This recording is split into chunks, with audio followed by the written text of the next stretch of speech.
To the point programme में एक बार फिर से आपका स्वागत है। आज हम बात करेंगे संसद में सुरक्षा उल्लंघन के बारे में। सबसे पहले जानेंगे ये चर्चा में क्यों है। हाल ही में संसद की सुरक्षा भंग हो गई, जब दो अज्ञात लोग दर्शक दीर्घा से लोकसभा कक्ष में कूद गए और पीले धुआं का उत्सर्जन करने वाले कनस्तर खोल दिए। इसी के चलते संसद की सुरक्षा को लेकर चर्चा तेज हो गई है। बता दें कि गृह मंत्रालय ने केंद्रीय औद्योगिक सुरक्षा बल यानी CISF से दिल्ली पुलिस से संसद भवन की सुरक्षा का प्रभार लेने को कहा है। चलिए अब जानते हैं क्या है संसद के लिए सुरक्षा तंत्र। संभावित आगंतुकों को उनके प्रवेश की अनुशंसा करने वाले पत्र जारी किए जाते हैं, जिस पर संसद सदस्य द्वारा हस्ताक्षर किए जाते हैं।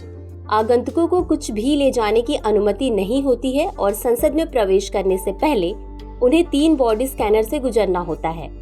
बता दें कि अनिवार्य पृष्ठभूमि जांच के बाद ही आगंतुकों को पास जारी किए जाते हैं। संसद में प्रवेश करने के बाद आगंतुकों को 3 स्तरों की सुरक्षा से गुजरना पड़ता है। प्रारंभिक स्तर पर आगंतुकों को डोर फ्रेम मेटल डिटेक्टरों से गुजरना होता है। सुरक्षा जांच का दूसरा स्तर पब्लिक गैलरी चेकिंग पोस्ट पर होता है।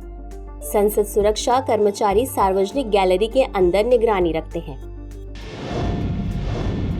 चलिए अब देखते हैं सुरक्षा के लिए विधायी प्रावधान।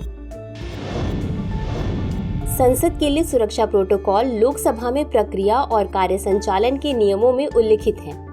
नियम 386 यह सदन के सत्र के दौरान आगंतुकों के प्रवेश, वापसी और निष्कासन को नियंत्रित करने वाले दिशा निर्देशों से संबंधित है।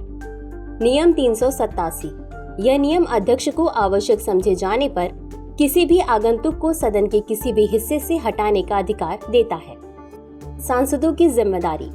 आगंतुकों के कारण दीर्घायु में होने वाली किसी भी विघटनकारी घटना या अवांछनीय गतिविधियों के लिए संबंधित संसद सदस्यों को जिम्मेदारी सौंपी जाती है।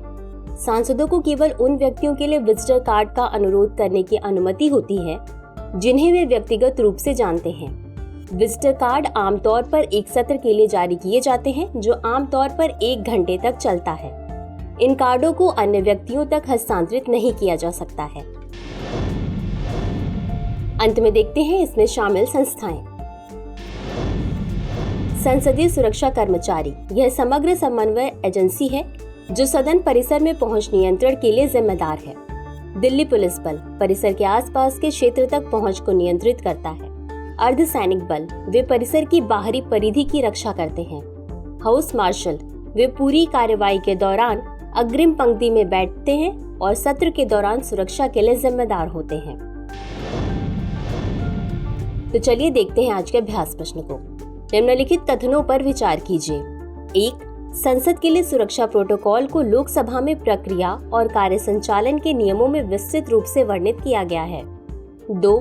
नियमों के तहत स्पीकर को किसी भी आगंतुक को सदन से बाहर निकालने का अधिकार है। उपर्युक्त में से कौन सा या कौन से कथन सही है या सही है? A केवल 1, B केवल 2, C 1 और 2 दोनों, D न तो 1 और न ही 2। इस प्रश्न का उत्तर कमेंट बॉक्स में जरूर दें। आज के लिए बस इतना ही। शुक्रिया।